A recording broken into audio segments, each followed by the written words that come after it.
Welcome to It's Not You, It's Grief, a safe space to have candid conversations surrounding the many faces of grief. How do you handle the process while moving forward and ultimately getting back to living in the moment? Come on this journey as we navigate grief through the art of storytelling. And now for your host, Ahira Smith.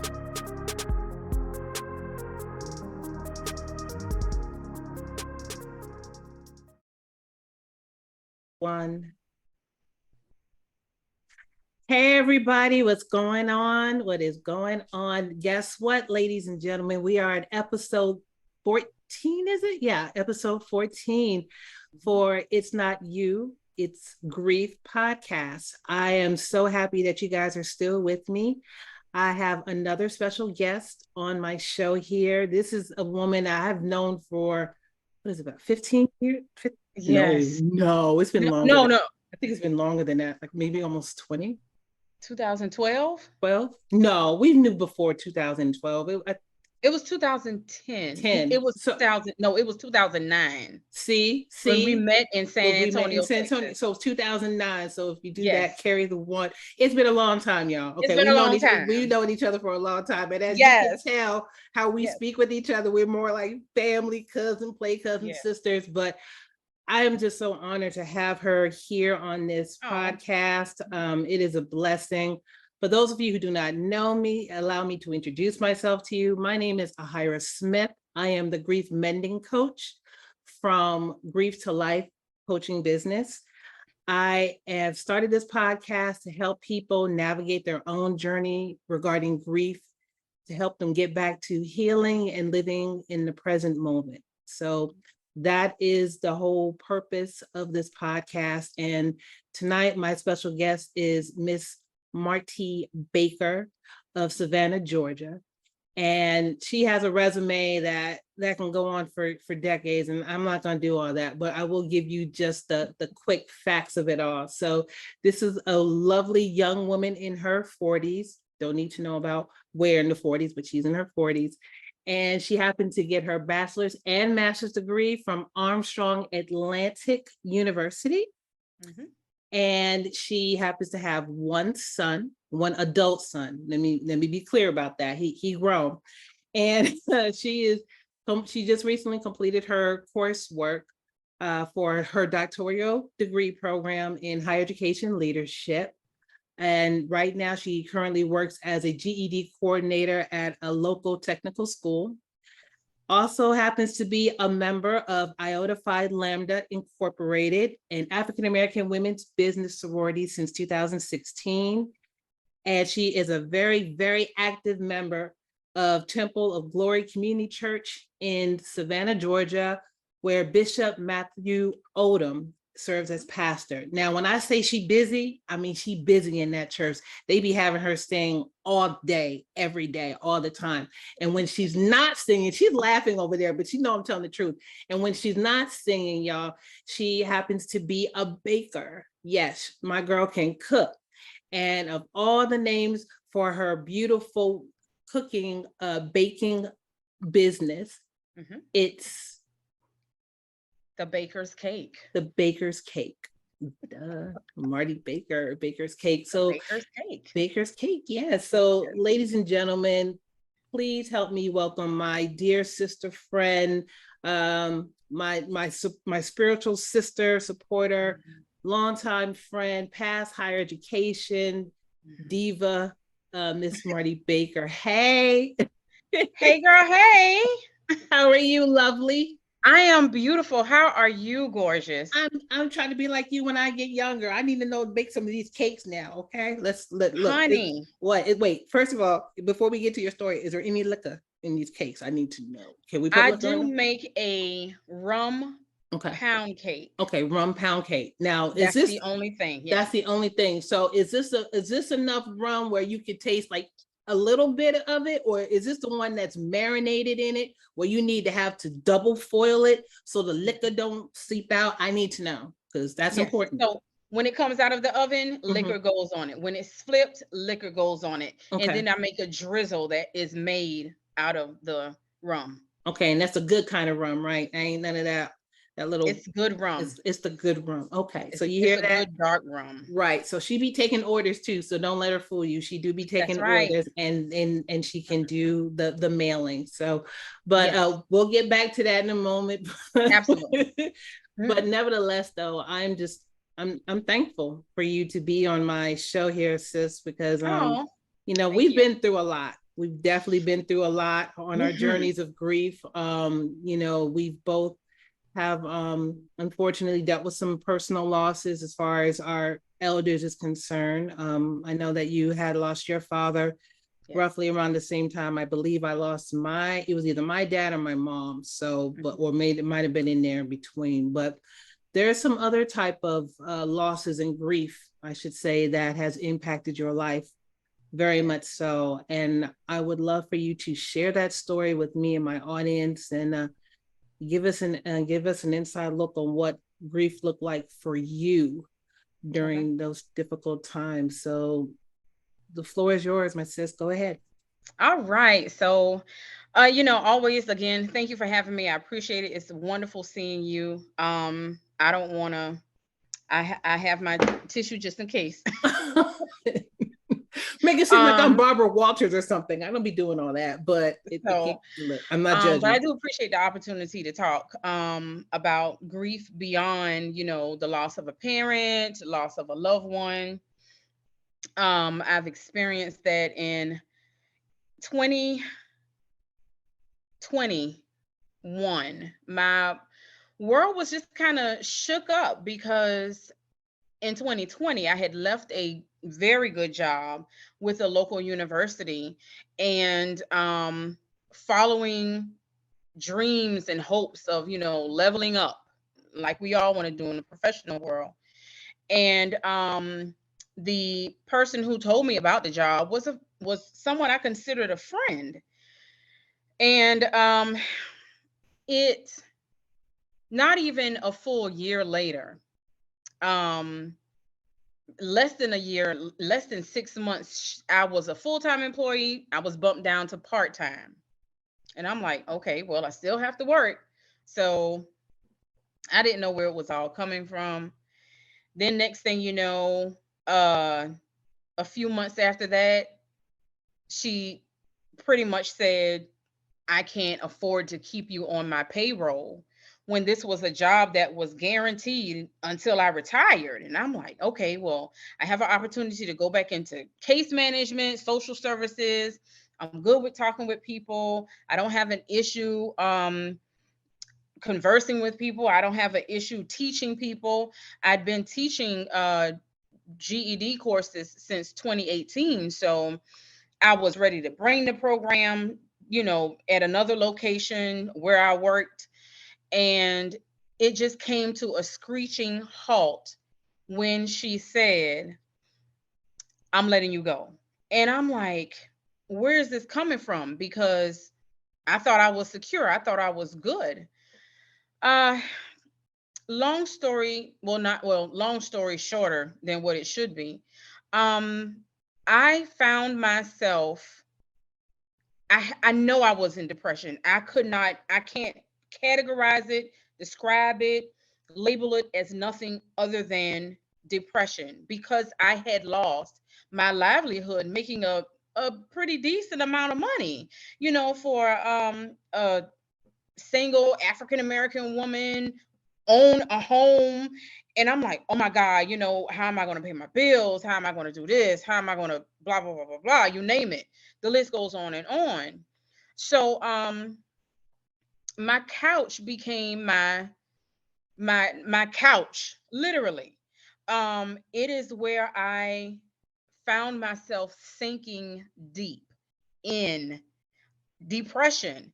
My house became neglected.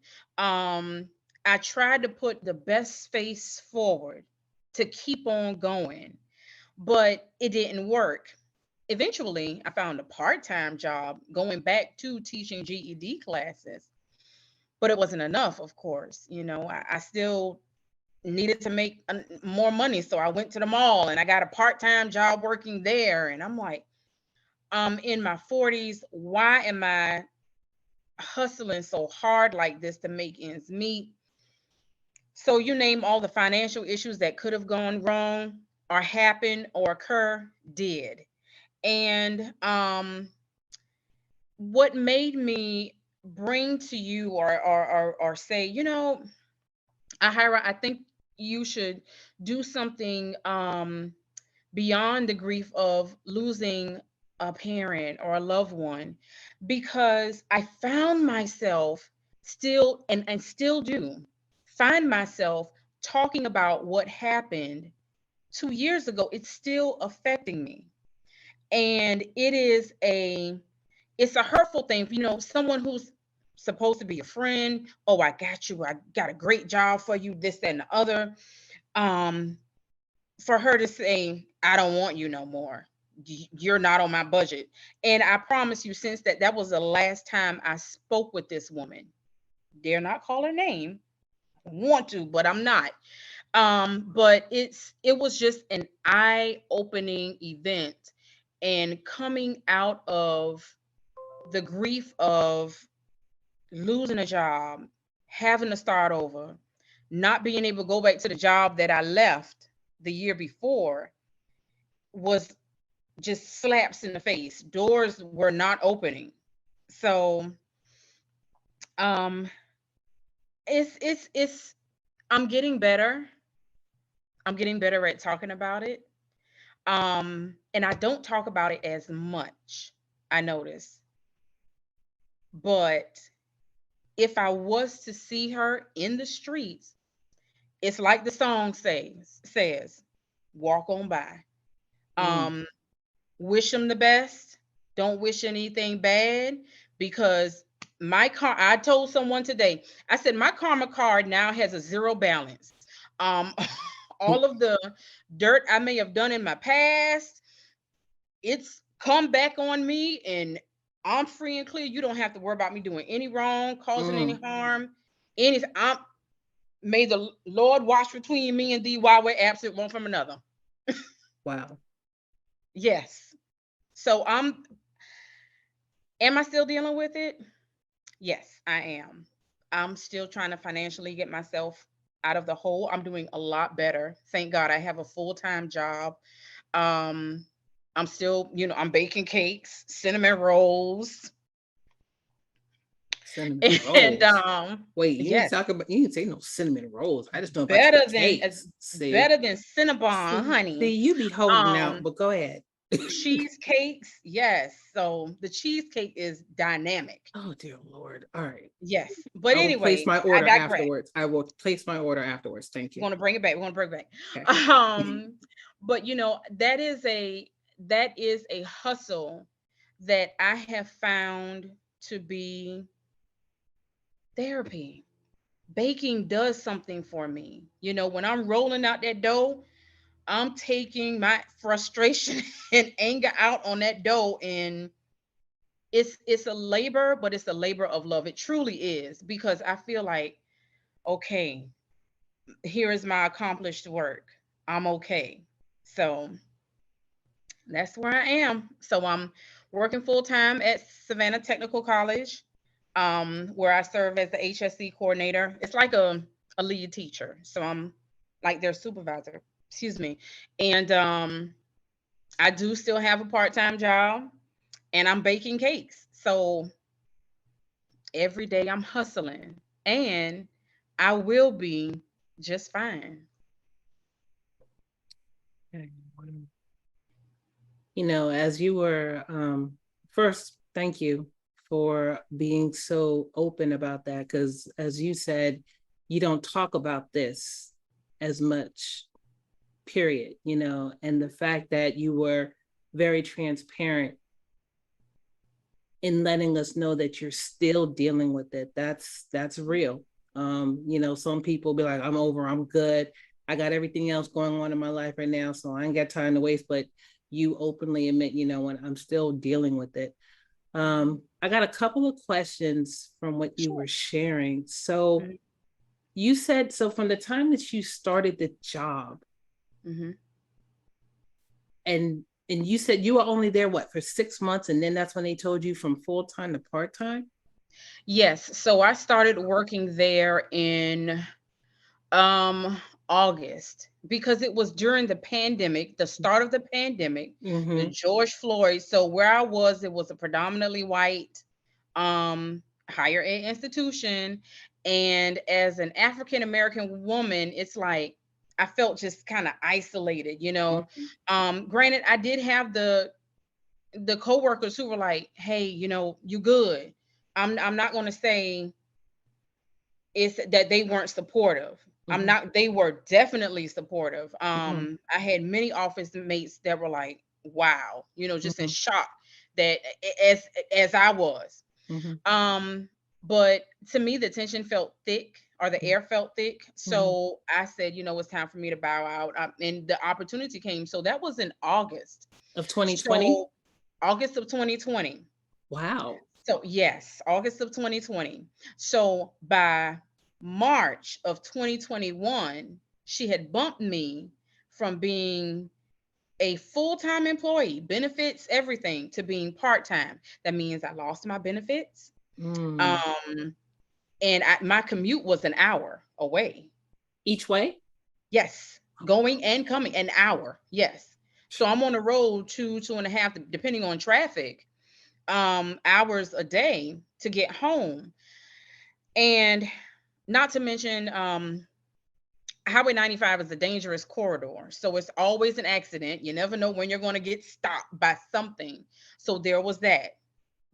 Then there was deer, you know. So, you know, thank God I was just able to go and keep going back and forth, and with no incident, no hurt, harm, or danger, you know. Thank God. I look back over it now. I'm like, oh wow, thank you, Jesus.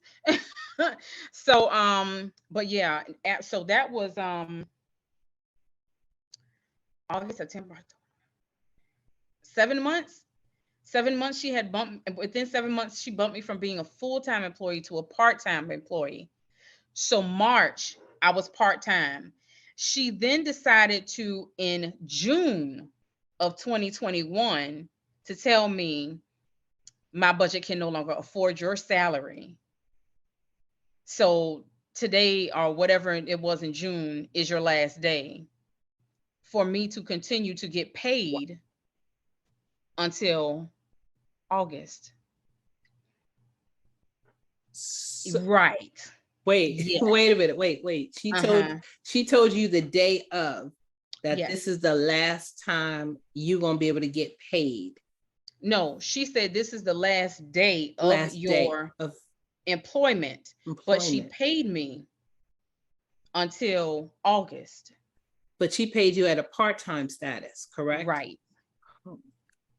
And I didn't have to go in. So, you know, it was under the assumption, I guess she assumed that I would be able to go back to my former job, but I wasn't able to. One, two, they didn't have any openings. Three, if I would have gone back, I would have gone back making at an entry level. About $10,000 or more, no, $12,000 less than what I'm like. So, you know, you get accustomed to a certain living, you know, and to have that just snatched, I'm like, it does not make sense. It did not make sense. But, you know, like I said, I put on a happy face. Was able to secure part-time work, teaching GED classes, but that still wasn't enough. I only taught in the mornings. When I got off at 12 o'clock in the afternoon, I would make my way back home and I would hit the couch and stay there for hours. And that's why, and I'm pointing this way because my couch is literally right here. Hey, couch. And I'm like, it's just, and it took a while. So I was unemployed from full-time unemployed from June 2021 to October 2022. I only had two part-time jobs that did not equal one full-time job. So just in October of last year, I was able to secure full-time employment with Savannah Tech, where I am now and in my current role. And I'm thankful for it. I'm really thankful for it. But you got to recover from, the financial hit. You got to recover from the mental hit. Because I'm like, how could I go from this to this? And I should have stayed at that school. I should have stayed this place. I should have stayed that place. And you find yourself I found myself beating myself up. And, I didn't want to say a lot about it. So I was home grieving on my own independently, crying and whatever. And I'm like, mm-mm. So, and like I said, it's just, I'm now to the point where I can talk about it and realize that I'm gonna be okay. It's so ironic that in June of 2021, I made a Facebook post and it said, your current situation is not permanent, and my plans are to prosper you. And that's a biblical quote. I don't know where it's coming from, but I know it's biblical. But to give you hope and give you an expected end. So, if it wasn't for my faith and, close friends and you and everybody, my family, select family members who are like, you're going to be okay. Let me know what you need. I got to the point where I went and got food stamps and was grateful for it. It was no shame in my game. I had to do what I had to do. I'm a woman in my 40s. I needed to go to the doctor. So I found the free clinic, or the clinic that's income based. I had to go there. I had to make sure everything is okay. Thank God I don't have diabetes. Thank God I don't have high blood pressure. I just happen to be a little fluffy. But, it's the whole process, and then trying to get the weight off that I gained during that time on my couch. That's a process, and that reminds me of where I was, where I'm going, and where I'm going to be just fine. That's a lot, sis. That Mhm. is a lot. I mean, when we talk about grief overall, people are just so linear in their thinking. Like we said earlier, people tend to think of grief and they just think of somebody who passed away, or a loved one, Yes. transitioning. But grief, when person loses a job, that grief sits in. It sets in, and on top of that, you're dealing with grief and depression. Yes. So that's another heaviness that is on top of your mind and your body and your spirit, because that in itself, that also plays with your action on what to do. People who are depressed, I can tell you from my own experiences, like you, I'll be, sit quiet, isolate myself, don't want to talk to nobody.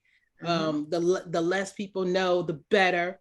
I just get in that closed off space because I don't want people to see me like this, or right. I don't want to have to retell the story over and over and over again, because I already know what's going on. I'm still decompressing it all, At the same time, though, I know I need to move forward, but I'm still in that mental state. So I get it. I get it. So I know we're not going to mention the person's name, and I'm not asking you to. However, I do have, so my question, did she ever apologize? Okay. No. Okay. No, she did not apologize. It was no, I'm sorry to have to do this to you, and she didn't even tell me. Mm-hmm. She sent her then administrative assistant to. So she hid behind somebody. Well, no, I'm lying. Let me take that back. She did call me in a conference with her administrative assistant and said, I'm sorry to have to do this, but I don't see where it was any remorse. I didn't gather any remorse because I didn't sense any remorse. Here's your separation notice. You can go to the unemployment office in a couple months when you stop getting paid by me. I guess to make it look like on the books that I was, let go or terminated in August when I was actually let go in June. So you were so let me see if I understand this correctly. So she told you in June that you were no longer required to come into work. Yes. You'll still be getting some coins, but on a part-time basis. However, it's going to stop in October. In August. So August. I'm sorry, of August. August or September, one of them. So when you receive, I guess, so when she verbally told you this, did you get anything in writing about? I did. Okay. She gave me a separation notice. So she did give you separation notice. So when she terminated or let you go, so it wasn't even effective immediately.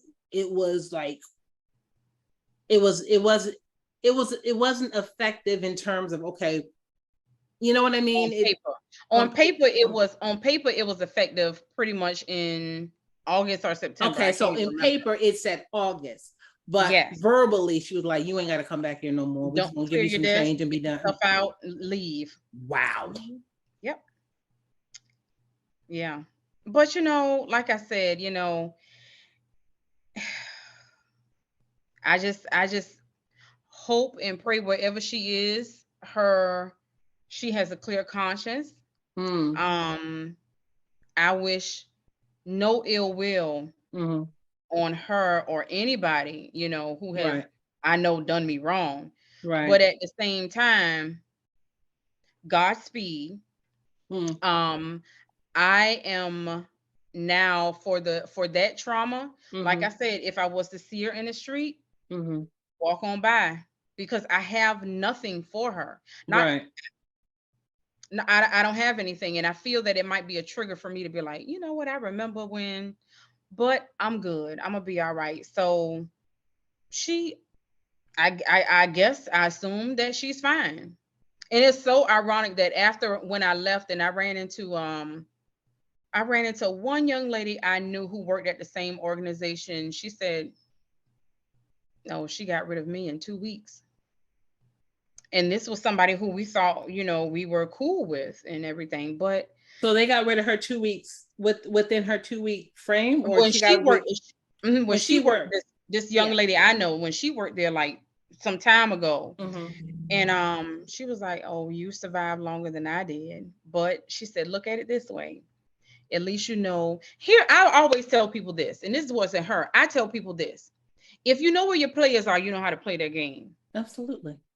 So when I knew the type of person she was, when she moved me to part-time, I said, let me start getting my stuff in check. Let me start looking for a job. Let me start looking for something full-time. Let me go ahead and see if I can transition before she says, I don't need you anymore. Unfortunately, it didn't work out that way. Because of the pandemic. Let's be clear. The pandemic hit that. I mean, because of the pandemic, there was nobody was hiring. Nobody was hiring. I'm like you lucky to have something, but I mean, places were like still different companies and industries were still trying to navigate what this work from home, telework looked like. So they're like, before I think when the pandemic hit in March 2020, I think the freeze on hiring was like at least a year and a half before it's like, okay, I guess we're gonna hire people now. Let's step on out. So I think they were waiting until I think it was really July of 22 or the new fiscal year, people are like, we're hiring. Okay, now. Yeah. Yes. Yeah. And then they had to go back into their Rolodex, look at all the applications that was there in the holding pattern for months. Yeah. And they'd be like, well, we gotta go through all this again, or and that's crazy. Oh my gosh. So you're not sure whether or not she's still even there? No, I don't know. Okay. That's fair. I mean, honestly, at this point, you don't need to really know, because at the end of the day, she did you foul. And, again, that's a trigger. So when you sit there and break it down like that, things of that caliber, that's kind of and everybody has their own identification or can break it down, but that's kind of like on that borderline of PTSD. Oh yeah, she had, even before I started working there with her, she'd call me for programs to sing. Wait, pause. That's not even your job description. No, I mean before I started working there. Oh, okay. Yeah, she had called me to come sing at programs, and I knew her mom when I worked at another place before I worked at the one university. I worked at another. I knew her family. And I took the liberty to delete everybody, from social media. I don't want to know. I'm good. I don't want to know. I don't want to see anything. Right. And people will say, "Oh, when you block people, it's petty." Okay, well, it was protecting my peace. So I don't want to see anything about her family members. So I said, yeah, I don't want access to her, and I definitely don't want her to have access to me. Now, I don't know who else is linked with her. And when this airs, I'm be like, oh, y'all, part of a little podcast, a big podcast. Go ahead and Google this and listen to this. I'm going to tag them. Right. I'm going to tag them when this airs. So, and I think she maybe, I don't know. It's been 2 years, and I'm feeling peace. I can come home and tackle the mail from 2021. Yeah. I can come home and throw away things I had from when I moved in 7 years ago. I can come home and say, wait, I see clutter, so I got to do something about it. And I act. Well, maybe not right now, but I understand. You only see a window in the background, but honey, it's a couple things on this table. But I'm slowly but surely getting my peace back, because like I said, had it not been for my faith, my close family, I consider you family, friends who knew the situation to say, what do you need? I got you. And the only thing I know to do is to pay it forward. And I did that. I've done that recently, probably more than I should have. But and even now, still having somebody help me out, I still want to pay it forward. Like, you good? I may not have $1 million, but I can get you a Wendy's $5 biggie bag. Hey, there ain't nothing wrong with Wendy's French fries. Don't sleep on Wendy's. And that Jamocha shake. That must be some other company. But they got some good shake. They got some good shakes. Yes, so, and their strawberry lemonade is I'm not mad at that. I'm not mad at that. So part of my have I sought therapy? I have, and I almost had an appointment, but something happened with the financial end of it that kind of made me shut back. So my current job does have a employee assistance program that I will be looking into, because I'm not done. if that makes sense? No, it makes 100%. I'm not done, because I know I still got a long way to go. I still have a long way to go. Till I have full peace, but I know I'm gonna be okay. I know I'm gonna be okay. So let's dive a little deeper into what you said regarding your faith. So what has your spiritual practice, what has it taught you when it comes to hope and courage and strength when grief and loss sets in or gets to be too much for you to handle? Well, singing is my ministry, and I'm not bragging, but I think I can carry a note pretty well. And she can't sing, y'all. That's that. Any song that is, one song that comes to mind immediately: "You are my hope, hope like no other. You are my strength, strength like no other." So if it had not been for my faith, knowing that I have some place to go every Sunday, and I have a ministry, regardless of what I have going on, I gotta check it at the door. I'll pick it up later, but right now, maybe I can pour into someone with hopes that they can pour back into me. Maybe no one in the church per se, but maybe somebody outside may say, "Hey, And there were a few ladies at my church and in my choir who knew or who knows what's going on with me. And had it not been for my faith, and just like the old song says, have a little talk with Jesus and tell him all about your troubles. And I found solace in that. Even when I lost my dad, watching him go through the process of dementia, and the situation that happened between my dad and two other family members, that all of it just hit me at one time. I'm like, okay, I lost my dad a few years ago. Here I am, I lost my job. And I dare not ask God what next, because he'll throw it on you. He'll throw it on you. And I dare not ask him, why me? Because one thing I have learned through my bishop and reading the word for myself and understanding trials that come on every hand, that why not me? God only gives things to his strongest soldiers. So I'm like, whew, Lord, this is a doozy. It's heavy on your girl. But I know if he brought me through it, if he brought me to it, he'll bring me through it. And I know trouble don't last always. And as sure as there is a thunderstorm, storms don't last.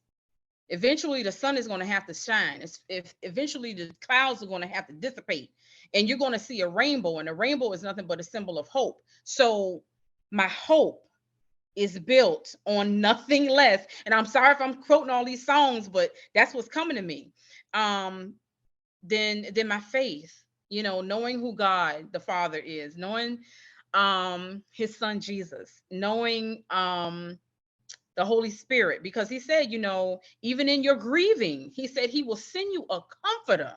And it doesn't have to be necessarily a comforter when you are, or it's not always a comforter when you lose a loved one. It's a comforter when you're going through. When you're going through. Those 3 Hebrew boys who were sent through the fiery furnace, and the king said, wait a minute, I thought it was just 3 of them. I see a fourth person in there with them. That just, I'm getting chills. That just lets me know that God was with him, and he's going to be with me. So it's always been my faith. Always been my faith.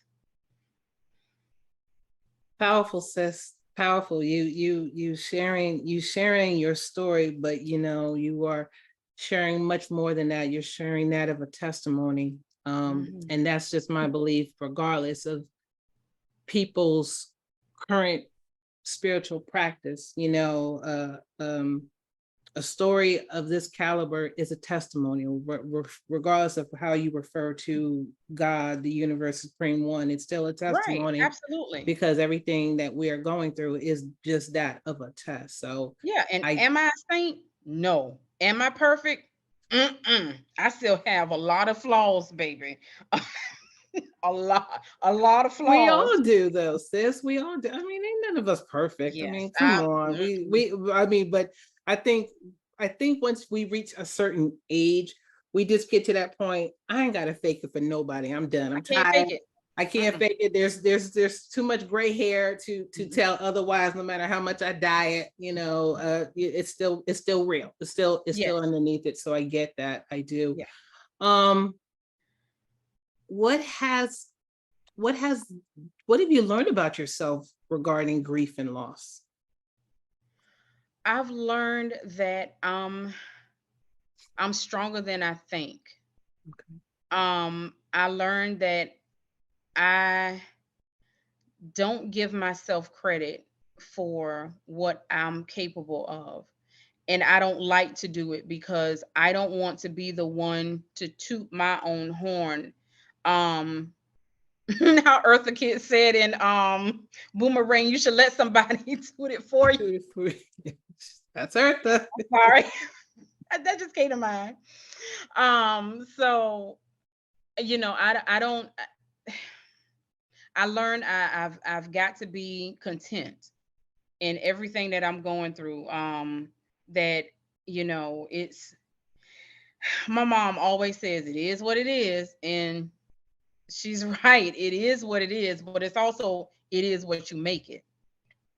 So Whitney Houston had a song, I didn't know my own strength. I did not. So I have learned to find that inner strength, persevere, keep on going.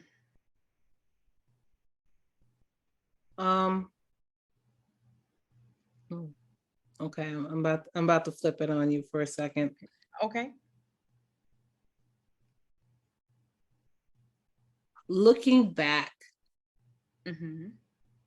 to when you were dealing with this type of grief, in terms of you losing your job, to what you to where you are now, would you have done anything different? No, I wouldn't have, because my faith wouldn't have been as strong as it is now. So no.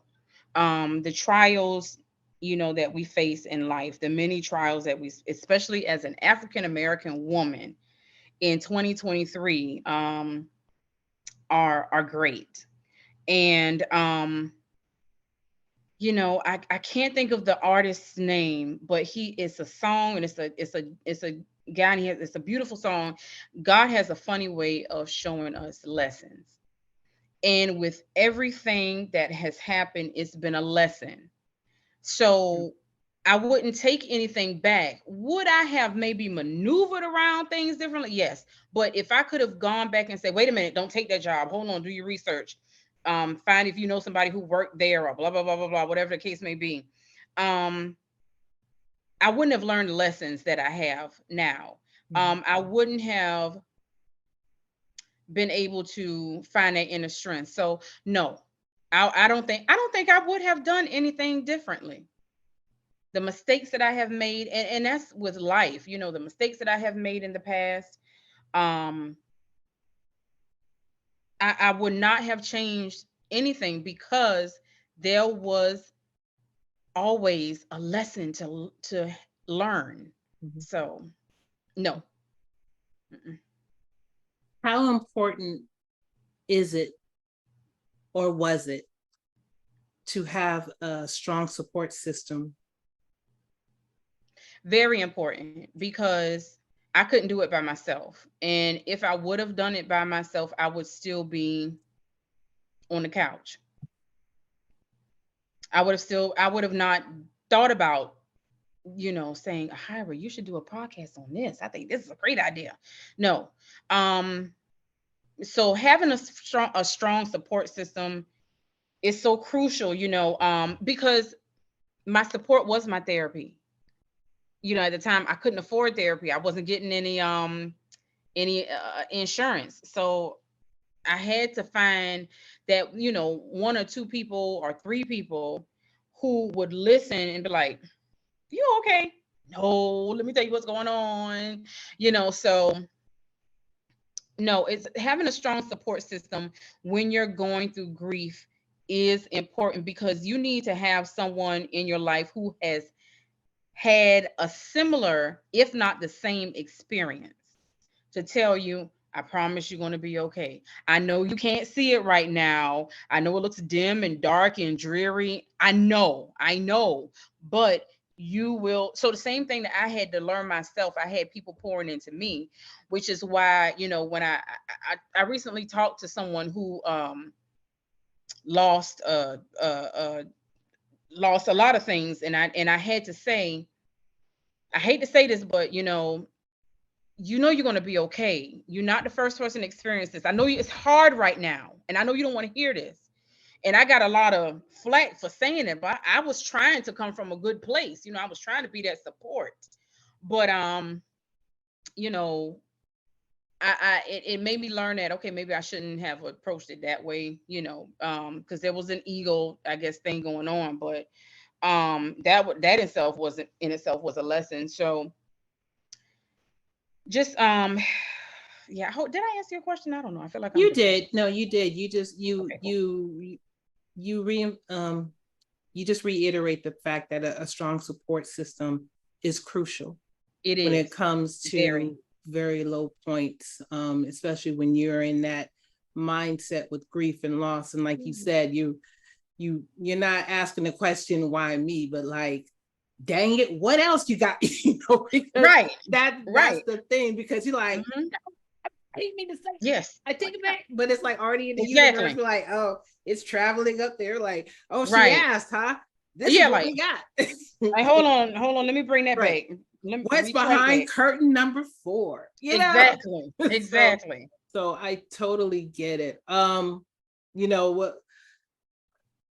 Yeah, that's it's a lot. I mean, there's so many different moving parts when it comes to grief that a lot of people don't realize how much it infiltrates so many different areas of your life. I mean, again, even things that you wouldn't necessarily think would occur happen. I mean, yes, you lost your job and there was grief, but guess what? Depression came in, and guess what?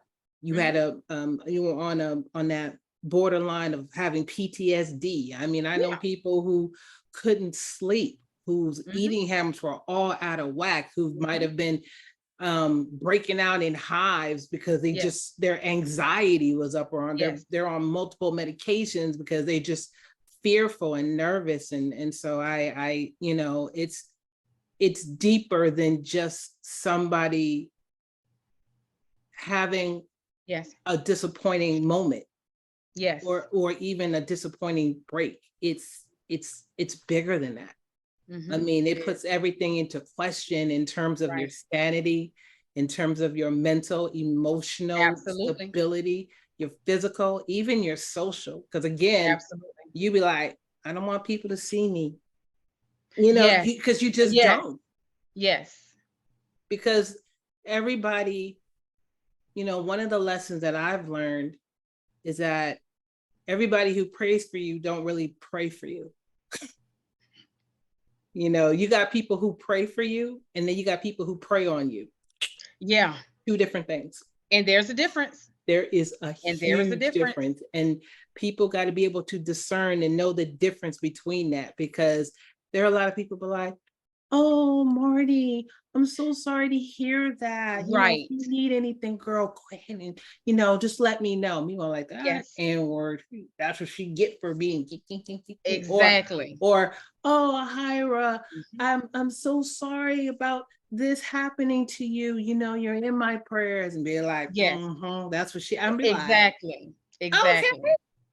Noted. Exactly. Duly noted. Duly noted. duly noted. You know, it's noted and duly noted. But like, got you. So, my last question to you is that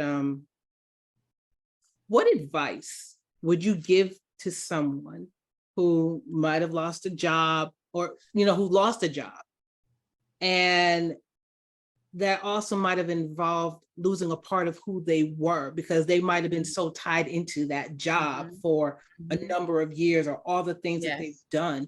What advice would you give to someone who is having a real difficult time with that loss and that grief? And you just what would you say to them during those moments? We can use, I'll be the candidate. I'll be an example. Yeah. Because again, what you say to me may be something different to somebody else. But like, so what would you say to me? Right. Keep pushing, keep pressing. Know that there is something, I'm a firm believer, when one door closes, another one is going to open up.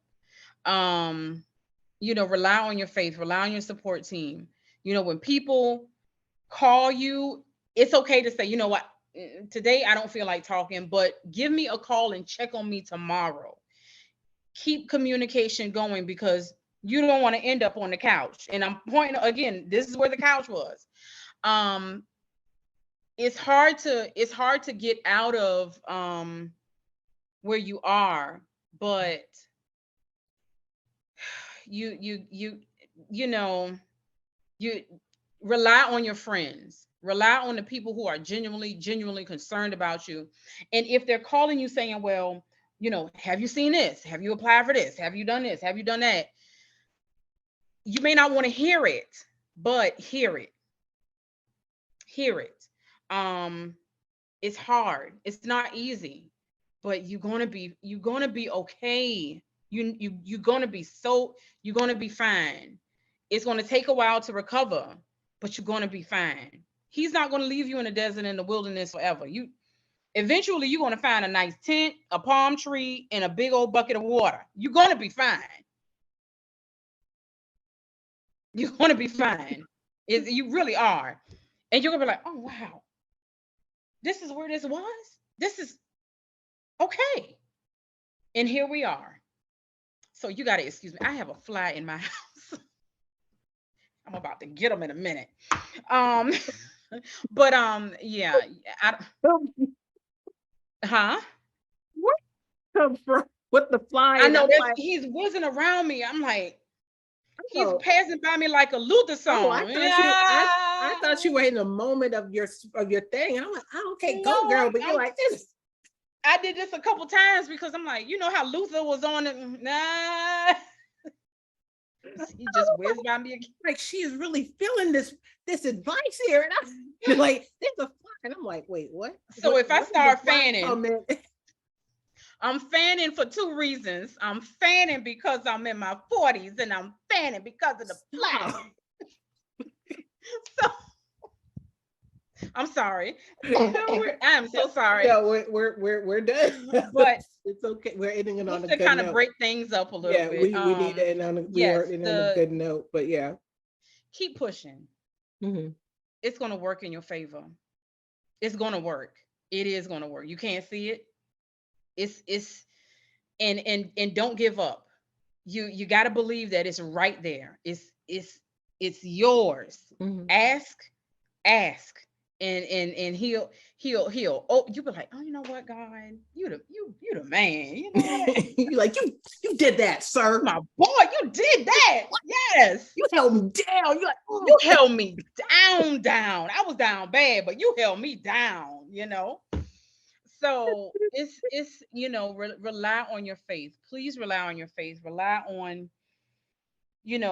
people have got to believe that people can believe whatever they want to believe, but people have got to have hope. I'll say that. I'll say that for some of your listeners who may not be the same religious background, or they may not be Christian, but regardless of what you believe in, you got to have hope. Yeah. You got to have hope.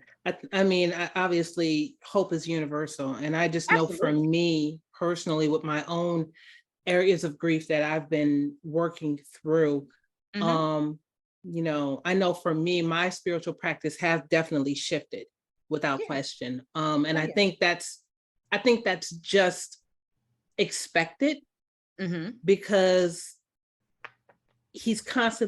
everything's constantly evolving, which is what he is made of. So it's kind of hard for me to see people still be in that stagnant mode of the faith that they had when they were 20 and still keeping it that at 40 something, 50 something years old. Absolutely. I mean, that's just like saying when you were in the club at 22, you know, you were able to stay up till 3, 4, 5 in the morning, go home for about a 2-hour nap, then get ready to go to church and be like, hey, praise God.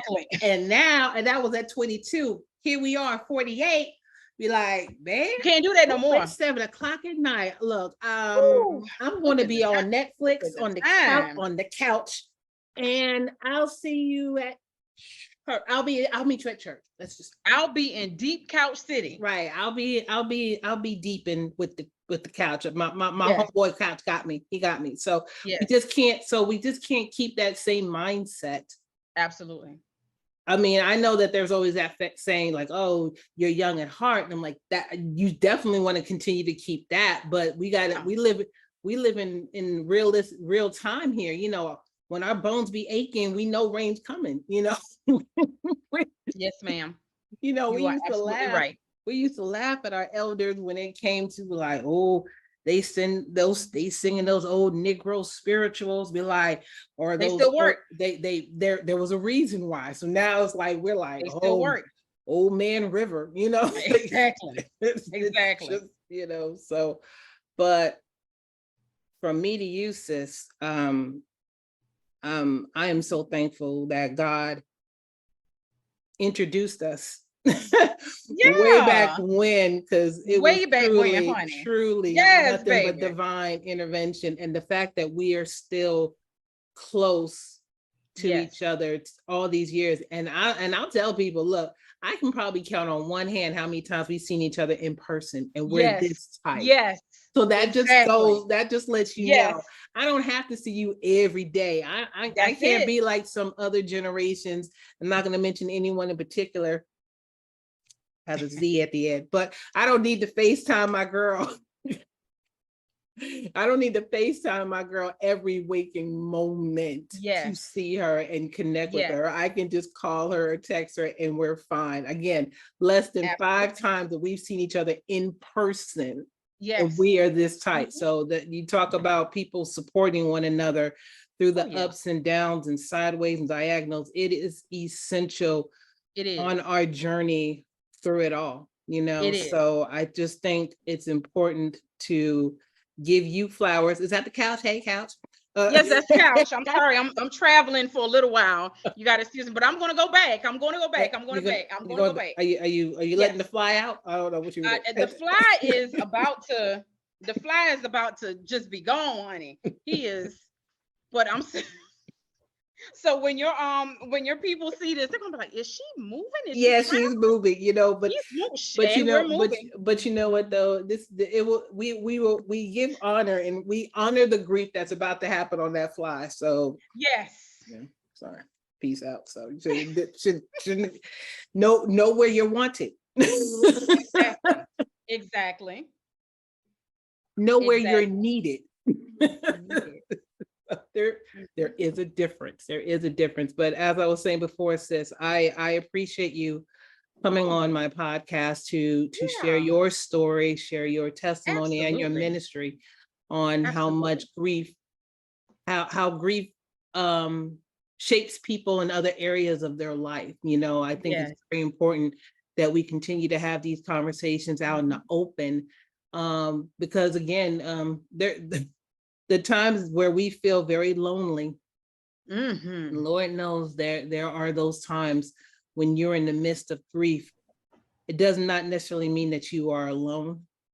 Right. You know, and I just want you to continue to remember that while you are going through your process with the grief that you are going through, even to the point where you'll be able to move forward with it. I appreciate that. You know what I'm saying? And to get back to going towards healing and getting back to living in the present moment. It takes a while, but everything happens in the right time, in the right formation. So, you got my number. You can talk to me anytime, anywhere. But I love you so much. So thank you again. I love you. For doing this. And I already told you it's. I know. You know. I know. Give yourself that vacation, honey. Listen. Yes, baby. Come on down to the south. It's hot down here. Because remember, you said 95 and it's 8:00 and that humidity is not friendly to anybody. Right now. Yeah, see, that's that. Ma'am. Yeah, about that 92 life. Yeah, that's not that dry heat either. That's that humid heat. Yes. And again, we're like 8:15. Yes. This is that take 2 showers, 3 showers a day. Yeah, the fall might be more of my speed again. I get it. I used to live in Georgia and the Carolinas, so I understand. But fall, let me see the trees change the colors and everything. I'm sure it'll be just as beautiful as I remembered. So, but hotter. But yeah, that part. But anyway, thank you again, my sister. I look forward to having you on my show again down the road. Yeah. We'll talk about some other things. Just I'm planning some stuff out down the road. So maybe a recap in the fall or maybe in the winter, because the holidays are coming up. So before you know it, it'll be that turkey day, and holidays play a little funny parts during that time, especially when folks aren't there like you used to seeing them. So we'll definitely talk about that offline. But nevertheless, everybody else who is watching this podcast, thank you so much for joining me and listening to a wonderful story. And again, just know that you are not alone in this whole thing called life. There are people who will be able to support you and help you to get back and living in the present moment. I mean, if you need a therapist, reach out for a therapist. If you need a counselor, get that counselor. If you need a grief coach, reach out to me. And let's see if this is the right path for you to interact and get you started on being better than you were the day before. So all that I say, thank you everyone for joining us on It's Not You, It's Grief. I hope you all have a beautiful rest of the evening, and we'll see you next week. Take care. Be blessed.